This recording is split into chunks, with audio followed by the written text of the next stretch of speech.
Okay. Oh, yeah. So when you went to pick up the dog, do you remember what month and year that was? Was that in December of 2022? Yes, it was December. A Facebook post about a woman who was getting rid of a dog that was swimming in her basement. Well, he lived in the basement.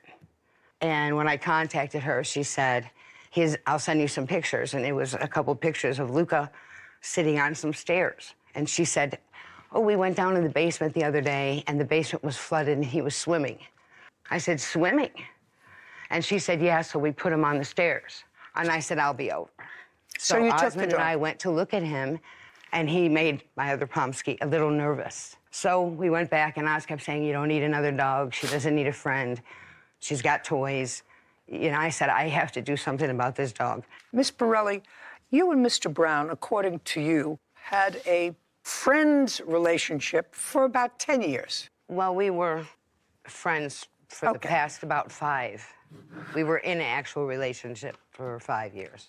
Which 5 years? The first 5, from 13 to 18. And you lived together, and according to you, in 2018, something happened, that relationship changed. However, according to Mr. Brown, he continued to reside with you. Yes, he lived on the couch. Well, whatever. He continued to reside. Yeah. You continued to reside together. We stayed very good friends, yes. Very good friends. You stayed together for Right. 10 years. Yes. And then an incident occurred, you separated, and now each of you have a claim that the other has property that belongs to them. That's long and short of this case. One of the items, Mr. Brown, I see that absolutely adorable dog. Will the dog be just as happy on the ground? I don't know. I will try. Okay.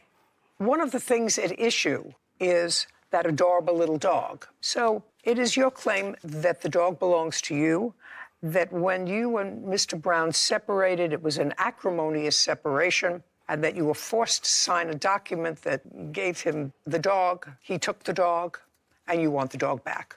You also want back from him something called an Oculus. Sarah, could you pull up what that looks like for me? This is what it looks like. Okay.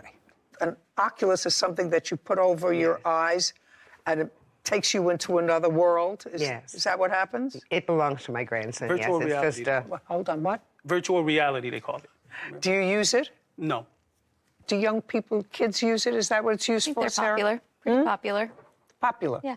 Your other grandparents use it? I don't think they'd be able to figure it out. No. I know these grandparents don't use it. Do you have an Oculus? My son has an Oculus. And how old is he? 12. 12. Kevin, do you have an Oculus? No, ma'am. No. Out in the audience there, raise your hands if you own an Oculus. 1, 2, 3, 4, 5, 6. Okay, so that some people who are adults, not old adults, but adults, do have these toys. You don't use it. No, ma'am. Okay. And it is your claim that in addition to the dog, Mr. Brown took the Oculus that belonged to your grandson. Right. Mr. Brown said he was given the Oculus because your grandson broke his tablet. And you want a little money for some traveling that she did that she promised to pay you back for. Is that right? We Is that right? Yes. You want some money for traveling.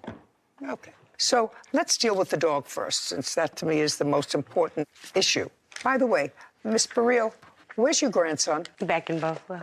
Who is this? His mother and my daughter. She doesn't live with you, No, but the grandson lives with you. he did. He stayed. He with- did He stayed when with you were me. together. He goes back and forth. And how old is he? 16. Okay. Because one of the things Mr. Brown says is that the 16-year-old isn't very good with the dog. Well, the dog, he is a chewer.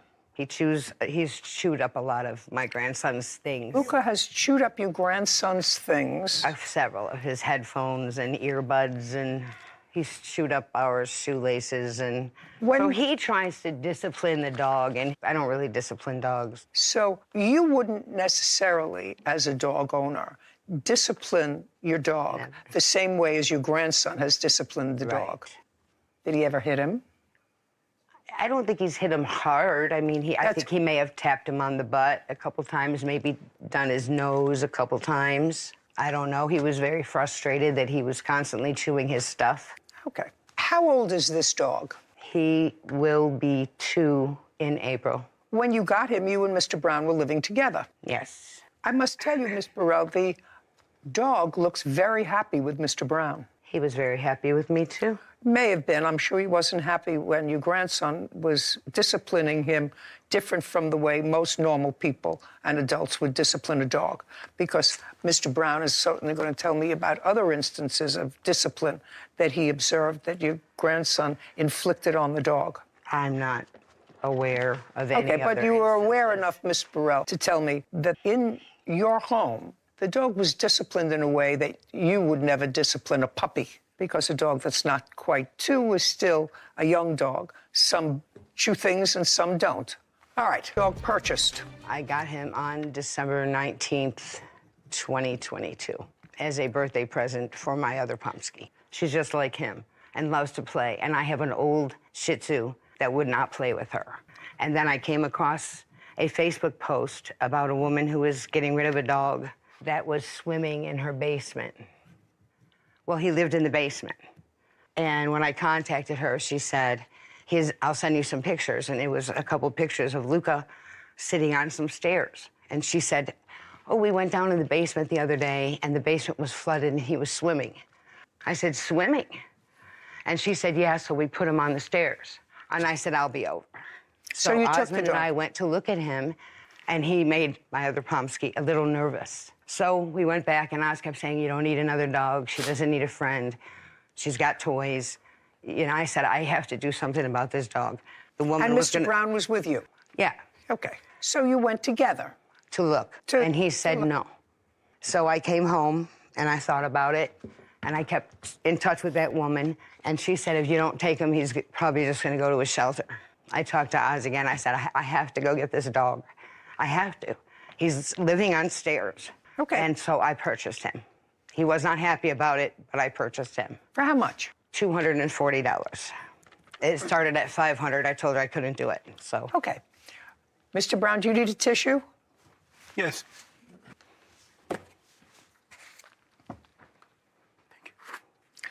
Okay.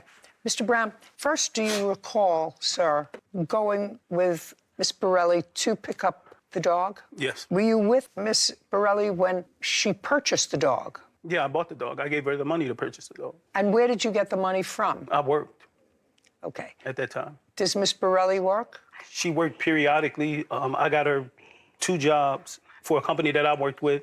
They were contractual for 90 days. She did that twice. And then she worked for the census Okay. every 10 years. He would like to go and say hello to her. Yeah, I know. Okay.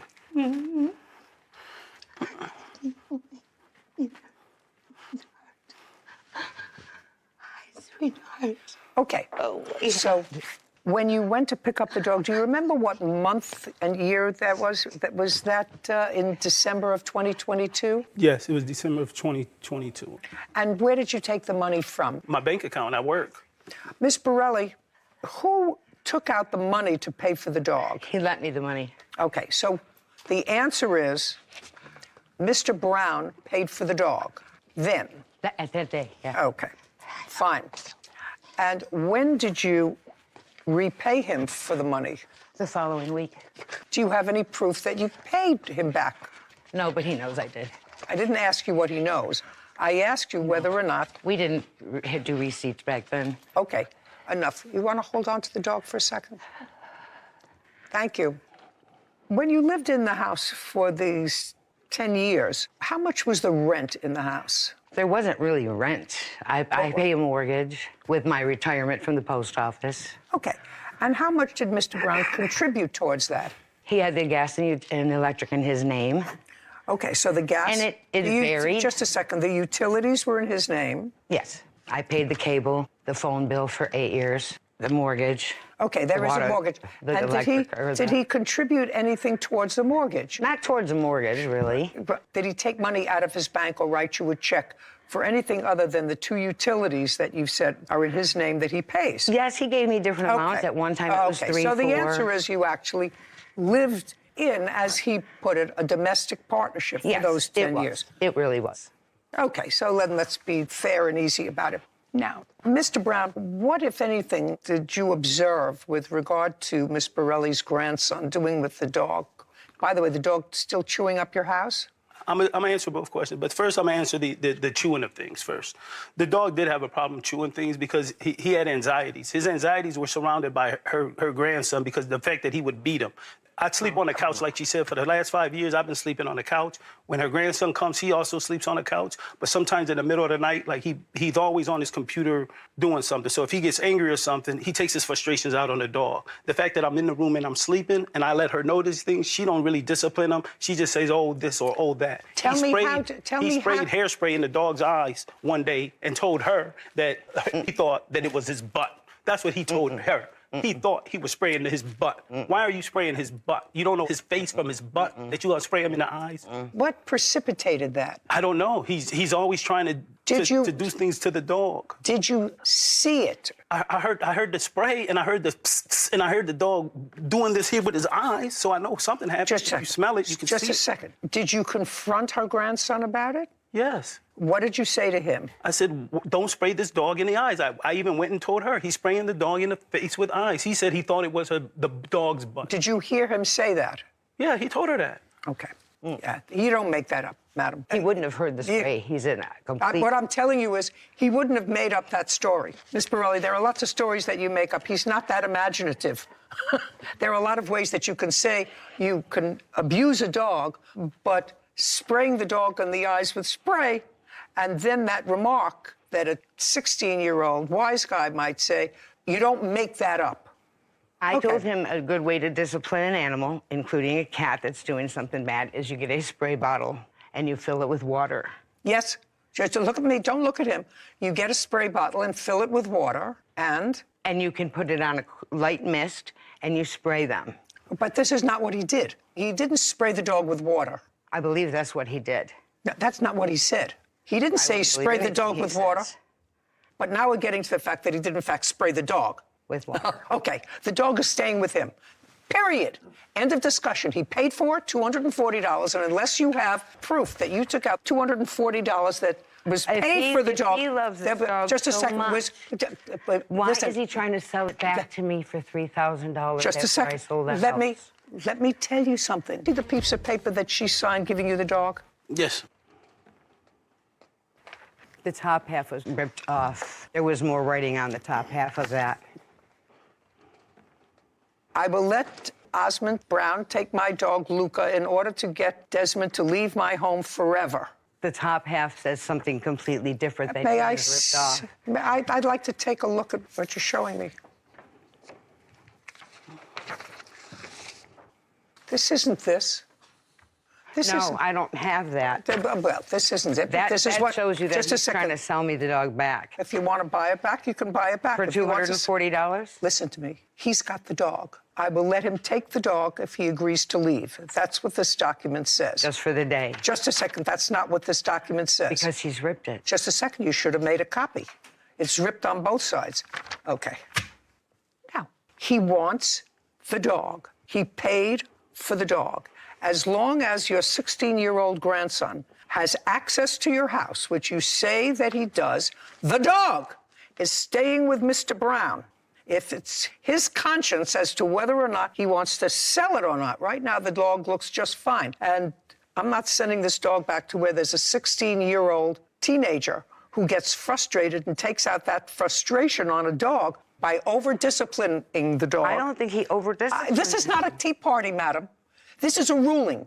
This is when you have to listen. Okay. Kevin, get the dog and bring it to Mr. Brown. Come on, come on, come on, come on. There you go, good boy. Okay, now let's go to the Oculus. Mr. Brown, you have the Oculus. Yes, ma'am. And you don't use it. That's what you told me before. I don't use it. I have... Just a second. You don't use it? No, ma'am. Okay, so you're going to give it back to the grandson, because she doesn't use it. It was the grandson's Oculus. Okay? Okay. Okay. Now we have a counterclaim. And your counterclaim is that when you had this argument, you left the house and you left some things there. Yes, ma'am. The most important thing in this collection, because I'm not getting involved in a collection of 3 sport jerseys or 2 T-shirts, I'm not getting involved with that, but you say you left your watch there. Where did you leave your watch? It's in her bedroom. I have 3 watches there. One has a pink face, one has a blue face, and one is a Rolex that she gave me that the battery broke. Okay. You don't mention any other watch but a Rolex. Yes, ma'am. And the Rolex was given to you by the plaintiff? Yes, ma'am. For what? We were in a relationship. Was it a birthday or a different event that you gave him the Rolex? I didn't give him a watch. Oh, can I see the watches, please? Whose watches were they? I had bought them for an ex in New York City. We had gone to the Statue of Liberty, and we were at Battery Park, and a man opened his raincoat and asked me, did I want watches?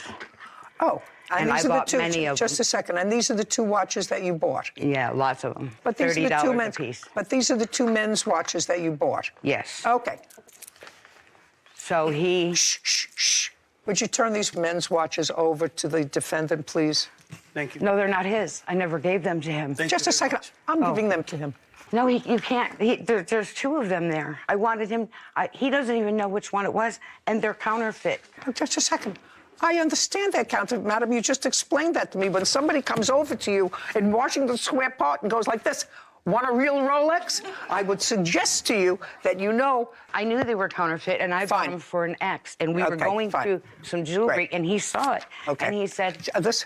these are nice Rolex. Yeah. They're not both his. He's getting them both. Oh, Both my fake God. Rolexes. He's getting both fake Rolexes for which you paid $30. Now, what other expenses do you think she's responsible for? So we planned a trip to Atlanta with me and her grandson and my mom. When? So we were supposed to go on October 28th. It was a non-refundable trip. So once I paid for it. Once I paid for it, she's supposed to pay her $850. She never paid her $850 because when she got her money, she threw me out the house and said she's not going on the trip. So that's when I told her I need that $850 back. Just a second. You paid the $850 for what? To fly to Atlanta. Oh, to fly? To fly, yes. To fly? Yes. Okay. And that was just on a vacation trip? Yes. Okay. Did you go? Yes. Who else did you go with? My mother. And you flew there? Yes.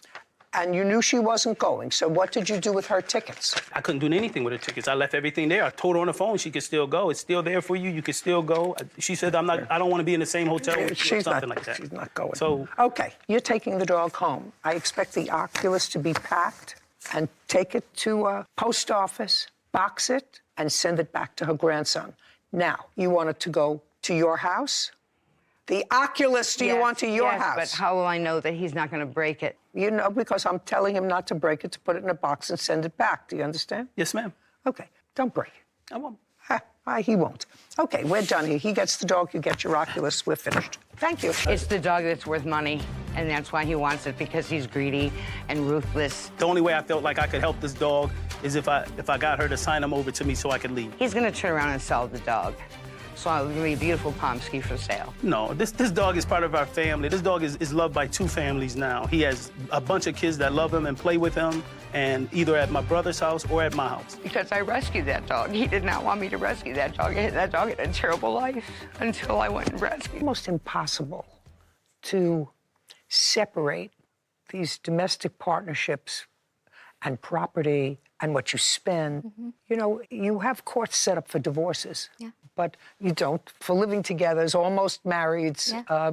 But the papers indicated that he took the dog, and there's no question. He didn't say he's taking the dog for one day because she wanted him to leave. And she said the condition was she would give him the dog if he left the house forever. That was in the paper. And her statement that I was just giving him the dog for one day just doesn't fit with that. And he paid for the dog. The dog looks very well taken care of. And she acknowledged that the grandson did, in fact, abuse the dog. Sure. So it was a very easy decision. And the Oculus was made easy, actually, by him. When I said, do you use the Oculus? He said, no. Give it back to its owner. Give it back to its owner. Anyway, living together is never easy when you have to dissect it and divide it After at the end of the fact. day. Yeah. This case stopped being about ownership the second the hairspray story came out. Seriously, Mom, you came into court asking for the dog back. But Judge Judy was looking at a completely different question. Is this dog safe in your home? And that's where everything went sideways. Because let's be real, dogs chew things. Headphones. Shoes? Charging cables. That's what young dogs do. Normal people get annoyed. Normal people hide their stuff. Normal people train the dog. But according to the testimony, your grandson decided to take his frustration out on the dog. And then came the most unbelievable excuse of the entire episode. I thought it was his butt. Excuse me? You sprayed hairspray into the dog's eyes because you thought his face was his backside. Come on, nobody is buying that. Not Judge Judy, not the audience, not anybody watching at home. And honestly, Deborah's biggest mistake wasn't what her grandson allegedly did. It was how she reacted. Because instead of immediately saying, absolutely not, that never happened, she started explaining it, defending it, rationalizing it, trying to soften it. The second she did that, the courtroom could feel the case slipping away. Because now Judge Judy isn't thinking about ownership anymore. She's thinking, why would I send this dog back into that environment? And then Deborah made it even worse. She admits the grandson gets frustrated because the dog chews his things. She admits he disciplines the dog. She admits she doesn't really know everything that happens between them. And suddenly the picture becomes pretty clear. This wasn't a dog living peacefully in a loving home. This was a dog living around a teenager who apparently couldn't control his temper. Meanwhile, look at Luca in court. The dog is calm, relaxed, comfortable, sitting with Osmond like that's exactly where he belongs. Dogs don't care about breakup stories. Dogs don't care about who signed what. Dogs don't care who won the argument. Dogs care about one thing, who makes them feel safe. And Judge Judy saw that immediately. Then Deborah tries to argue, well, he only took the dog because I signed a paper. Ma'am, you signed the paper. The paper literally says he gets the dog if he leaves. That's not a temporary dog-sitting agreement. That's called giving somebody the dog. And let's not forget, Osmond paid for the dog. Deborah couldn't prove she ever paid him back. So now we have, he paid for the dog. The dog lived with him. The dog was currently with him. The dog looked happy with him. The other household had allegations of mistreatment. At that point, the case was over. Honestly, Judge Judy's message felt pretty simple. Mom, this isn't about what you want. This is about what's best for the dog. And once the grandson entered the story, especially with the hairspray incident, Luca was never going back. Because seriously, Mom, if your grandson is spraying things into a dog's eyes and your first instinct is to explain it instead of stop it, don't be shocked when the judge decides the dog is staying somewhere else. The moment Judge Judy heard, I thought it was his butt, Deborah didn't lose the dog case. The dog case lost Deborah.